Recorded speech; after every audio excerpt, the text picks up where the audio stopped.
How are you finding being top of your game in the armed services whilst sometimes forgetting what you've walked in the room for? It's really difficult when you're put on the spot and you're maybe making a presentation and all of a sudden your thread has gone, and maybe as well you're starting to get quite warm and you're starting to get quite sweaty and your top lip is going, and people look at you saying, she must have flu or something.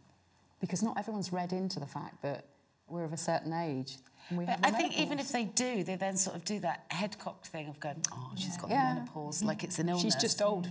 I've personally gone through a real mental torture, actually, at times of thinking, you know, what is this that's wrong with me? You know, am I getting dementia? Am I just going mad? You know, am I just not good at my job anymore? And actually it took, you know, going to see a great doctor who said, no, it's none of those things. For me, it was completely unexpected. I didn't know what was going on with me. I couldn't figure it out. I was trying to do a job. It just, none of it was lining up. What were the flags? For me, the brain fog, definitely one, and like it triggered all sorts of other stuff in me as well. The anxiety. The anxiety is huge. Horrible, it's crippling. Yeah. Horrible. I've had anxiety as an adult since my early 20s. Yeah. And then suddenly I'm having these overwhelming, like pull the car over panic attacks. And then crying afterwards and feeling utterly drained, like I'd been through a bit of an episode. The menopause has robbed me of my superpower. So my main skill that I had in my career as a communications officer, I could go into a meeting, go into a media meeting, and I can literally come up with a whole load of ideas, drop of a hat. I can't do it anymore. Tumbleweed goes by, Magic Roundabout theme tune plays in my head, and I've lost that ability. I am no longer the communications officer I used to be, so I have found a new superpower, and I've reframed it to Leslie 2.0. So I've stopped beating myself up for not being the Leslie of 3 years ago. My mum kind of said, well, you know, we just got on with it and we just got through it, and, you know, it wasn't really a thing. I started a programme of re-educating my senior bosses, and getting them to actually say the word menopause is really, really difficult. It's like trying to make a boy say vagina. Really, really difficult. But then when they started to say it, one commander said to me, Paula, sit down and tell me about this, because I don't understand it. And now when I go into meetings with that individual, and it'll be a big room of people, he will see me very slowly start to go red, and he instinctively knows to switch the aircon on. And it is the most subtle of actions. And listen, nobody wants an angry menopausal woman on their hands. In uniform. Angry menopausal woman. In uniform is even worse! On the case. Terrifying. We can be. For me, at least, and probably a lot of other women, when you put your uniform on, it allows you to perhaps be an enhanced version of yourself. It feels like, it feels like, you know, it's a point of pride to pull it on. Yeah. This identity that I've had for so long, you know, 20 plus years for most of us, suddenly just becomes really shaky, and that's how it's so easily equated to being deployed on operations. You don't know what's going to happen that day. It's the same type of feeling of being on edge all the time and just having this heightened sense of, I don't know what's going to happen next. The 2 or 3 times in Afghanistan where I kind of thought I was going to die, I kind of sort of put it on a par with that. How I felt in those moments is sometimes how I have felt on this menopause journey. What do you do in those moments? How do you manage your way through that? Especially as somebody that manages others. How do you manage yourself?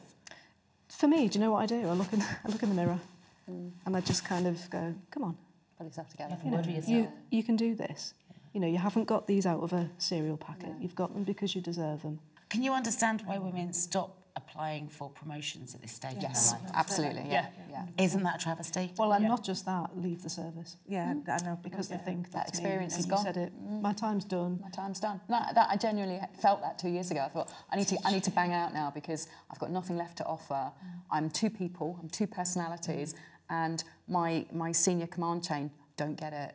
I need to leave, and gracefully as I can. My time is done, and I hate that. For me, as a communications person, I want to educate these really young physical training instructors that when they're 23 and they're male, they don't shout at me to run a bit faster, because it's like, it's just not happening. I don't think they're the only people that needs to be educated, though. I think it needs to be the hierarchy, it needs to be the bosses, it needs to be, and it needs to come from the top. We educate everybody about every other aspect that's hitting. This needs to be one of the topics of conversation. We're starting to have webinars, which are really good. The last one I dialed into, just under 400 people, of which I would say 10% were men. It was advertised generally in the armed forces, and I logged in. Are we pleased with 10%? Well, it's a start, I think. It's a start. It's a start. And they were quite senior officers as well who wanted to understand. Okay, that's good. So I was really pleased. And it wasn't the fact that we had a professor of gynecology and menopause talking to us on the webinar. It was the chat that was just ticker-taping round and round. We've got to be sincere leaders. I don't think it hurts anymore to show the people that we're leading that actually we are going through stuff. Vulnerability. You know, whereas 10 years ago or 15 years ago or more, you would be petrified of somebody catching you crying, maybe. A junior member of my staff caught me crying a couple of months ago. And at first I thought, oh my God, this is awful. And I thought, no, you know what? And I just said to him, you know, look, I'm just having a really bad day. Just having a really crap day. And he said, it's good to know that you have crap days as well, because I do too. And then that was it, you know, and there was no further talk about it. It's a really important. We're human, aren't we? Yeah. We are allowed to be vulnerable. I've learned this.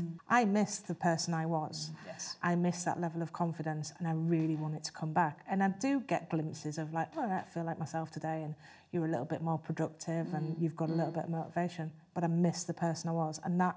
And I think, am I ever going to get back to even a little shadow of it full time would be good. I know I've had a pretty rubbish time of it, and I try to normalise it by punctuating the conversation with jokes. But actually, as much as we've laughed today, we've talked about some really, you know, considering we'd never met before, I think we've shared some pretty significant moments. And I will go away today feeling really helped by this, and I hope you do too. No, definitely. If you have a position of any sort of power or platform, as they call it, should use it really, just to make it easier for whoever's coming up behind you. It might not make our experience necessarily any easier, although I say that, I think it does. Just this alone I find really helpful. But I do think that we owe it to the other women that have got to walk behind us, that travel in our slipstream, to make them feel less bewildered, less overwhelmed, more heard, more seen, Yes. and more understood.